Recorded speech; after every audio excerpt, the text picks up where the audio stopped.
80년도 이전부터 이제 청계피복에서 일을 했었고요. 봉제 부문에서 일을 했었고, 뭔가 이제 좀 나은 삶을 위해서 야학에 들어갔는데 그게 이제 제일교회 야학이었어요.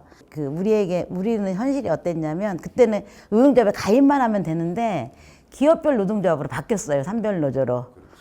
그래서 그 야학에서 공부를 하는데 이제 청계천은 막 15명, 뭐 5명 이렇게 일하는 데서 기업별 노동조합을 만들기가 좀 힘들지 않냐. 이래서 좀 대기업으로 가자. 그러니까 저는 이제 82년도에 이제 효성물산 들어가서 소모임 활동을 했어요. 한마음이라고 하는 걸 가지고 이제 7명, 이게 너무 많이 모이면 표시가 나니까 7명 단위로 7기까지 이제 했고요. 청계에서도 이제 제일교회, 뭐 그 형제교회, 초원교회, 연동교회, 뭐 이 주변에 있는 특히 동대문 성당에 이제 김승훈 신부가 있는 그런데도 이제 한 6, 7개를 이제 야학 관리를 하면서 이제 활동을 계속 지속해 왔고, 그러니까 이제 청계가 중심이 되긴 했지만 이제 또 청계에서 이렇게 파생돼서 나가서 활동하는 분들과 연계해 가지고 같이 이제 그런 이제 어떤 그 우리의 의지를 다지는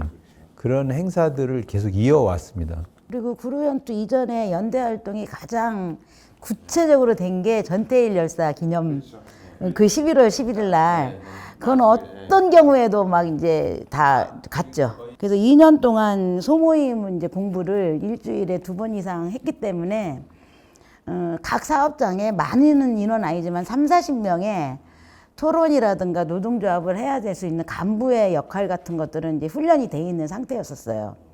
근데 이제 노동조합을 언제 만들 것이냐라고 하는 것은 항상 두렵잖아요. 저희 회사 같은 경우도 700명이 넘었는데 40명 갖고 이거 시작해도 할 수 있나 이런 이제 공포감이 있었는데, 대우어페럴이 먼저 6월 달에 만든 거예요. 그러면서 이제 자네 회사도 만들면 좋겠다. 그래서 이제 대우어페럴 노동조합에 이제 깃발을 들자마자 우리가 다시 이제 들었죠. 이제 구로에는 세력이 많았죠. 예를 들면은 이제 가리봉전자 위원장도 대화가 됐고, 선유섬유도 됐고, 선유섬유 양평동에 있는데 거의 날마다 구로에 왔어요. 그러면서 이제 우리가 이제 처음에 이제 위원장으로서 노동조합에 대한 깊은 이해가 있어야 되잖아요. 노동조합은 뭘 해야 되는지, 어때야 되는지. 그 다음에 이제 우리가 탄압을 다 받고 있으니까 상대방이 탄압받았을 때 어떻게 대응했더니 걔네가 꼼짝 못했다. 어떻게 해갖고 우리가 말려 들어갔다. 막 이제 이런 거 서로 공유를 하는 거예요.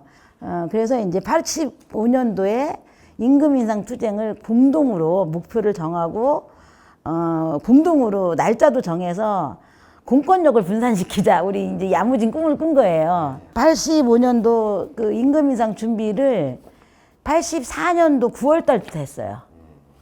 그러니까 왜 우리는 얼마만큼의 월급을 받아야 되는지 이런 것들을 내려 꽂는 게 아니라 조합원들한테 나 월급 얼마 받았으면 좋겠냐 설문조사를 해서 이제 그 결과 보고대회를 하고, 그 결과를 관철시키기 위해서는 우리는 어떻게 해야 되는가를 하고, 교섭을 할 적에 사장단이 쫙 나와 있는데 노동자들은 쫄잖아요. 그러니까 우리 담력을 좀 키워야 교섭을 당당하게 할 수 있잖아요. 그래서 이제 노동조합끼리 서로 이제 모의 교섭을 미리 하는 거예요. 예, 모의 교섭도 연습하고, 모의 교섭을 하기 전에 전체 조합원들한테 보고대회도 하고, 그래서 노동조합에서 일어나는 크고 작은 모든 사실들을 조합원들한테 공유하는 과정을 굉장히 중요한 가치로 여기고 활동을 했었어요. 크게 보면은 이제 청계 노조 입장에서 보면은 이제 그 전두환 5공화국이 들어서면서 한번 탄압을 당하면서 이제 청계나 원풍 막 이렇게 쭉 이어졌고, 그 뒤에 이제 새롭게 막 아까 말한 그 가리봉전자, 효성물산 뭐 등등이 이제 막 이제 신규 노조로 활동해서 활동을 커나가고 있을 때예요. 그러니까 근데 이게 이제 한꺼번에 탄압이 쭉 들어오고 여기서 못 막으면 아마 다 무너질 거다, 연쇄적으로. 이런 이제 위기의식이 공감대가 있었던 것 같아요. 22일 날 10시에 이제 김준용 위원장이 이제 구속이 연행이 됐어요. 대우어페럴 노동조합에 우리는 어떻게 이 탄압 사건에 대해서 우리는 어떻게 대응할 것인가. 근데 토론을 하는데 거기서 동맹파업이라는 단어를 만들 수 있는 사람이 없죠. 저를 포함해서. 근데 이제 투쟁은 해야 되는데 뭐 스카프를 벗자, 뭐 점심을 굶자, 뭐 가운을 뒤집어 입자, 퇴근 후에 대우어페럴에 가서 맨날 시위를 하자, 별의별 안이 다 나왔을 거 아니에요, 그날. 이게 소모임 토론을 하면은 이제 나와가지고 막 제목 써가지고 발표회를 하는데 투쟁은 하자라는 데까지는 다 동의를 했어요. 이거는 민주노조 탄압의 신호탄이다.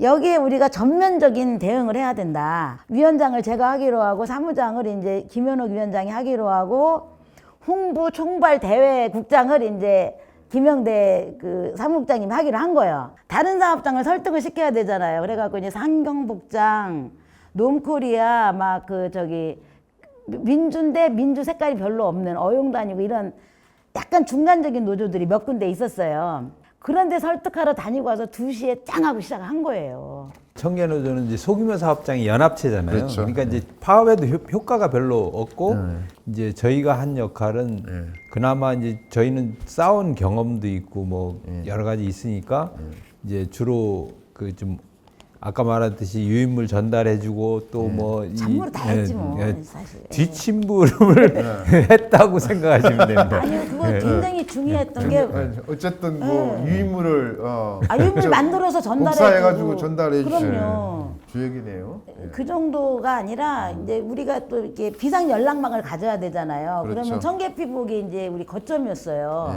그래서 한 사람씩 비상 연락책이 이제 담 넘어서 도망가가지고 이제 서로 사업장의 관계를 모르니까 알아야 되잖아요. 그 비상대책회의, 그 보호막이라든가. 당시에는 뭐 핸드폰도 없던 아무것도 없었지. 시절이었으니. 삐삐도 그래서, 없었지 이때는. 근데 삐삐도 그거를 없던 청계피복에서 그것뿐만 아니라 구로에서 일어나고 있는 영등포에서 일어나고 있는 동맹파업의 현황을 대외적으로 진짜 그 민주 인사권에 다 알그럼요. 홍보위원장 하셨다니까. 제일 큰 역할을 한 거죠, 사실은. 저희가 이제 24일 날 2시에 들어갔잖아요. 그랬는데 저희는 모든 화장실 1층에 있었어요. 2층에는 화장실이 없었어요. 근데 우리는 이제 전략적으로 잘못 생각해갖고 2층이 현장이 제일 넓거든요.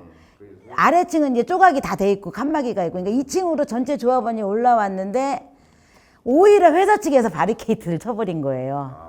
얘네들 화장실을 못 가게 하고 먹을 걸 안 주면은 백기 들고 나올 거다. 24일 하루 지나니까 이제 그때부터는 굶고 탈진하고 여름이었잖아요. 이런 상태가 되니까 자살 소동이 막 일어나는 거예요. 옥상에서 떨어져 죽겠다. 왜 우리는 이렇게 살아야 되냐. 막. 그러니까 위원장이 이제 이 동맹파업을 이끌어갈 힘보다 조합원들 그 자살 방지, 그 현장 상황 수습하기가 너무 급했던 거예요. 누구 쓰러졌어. 이게 그때 당시는 영양실조도 많았잖아요, 사실은. 그러니까 하루 이틀 굶으면 쓰러지는 사람들도 막 속출하고 이래서 이대로 가다가 큰일 나겠다. 그래서 600명이니까 200명씩 조를 짜가지고 나가서 목욕하고 먹을 거하고 생리대 같은 거 사갖고 교대를 하기로 한 거야. 그래갖고 이제 회사하고 협상을 해갖고 200명을 내보냈어요.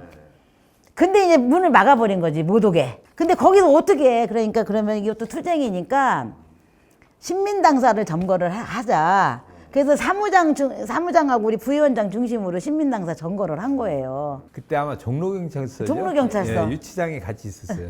그래서 이제 이게 유치장이 이렇게 둥그렇게 있고 이제 방이 이렇게 있고 이제 이쪽에서 이제 지키는데 어느 날 그 그 주말인가 토요일 되면 토요일 아무 날 면허도 안 오고 그럴 때 이제 노래대. 노래대회를 했어요.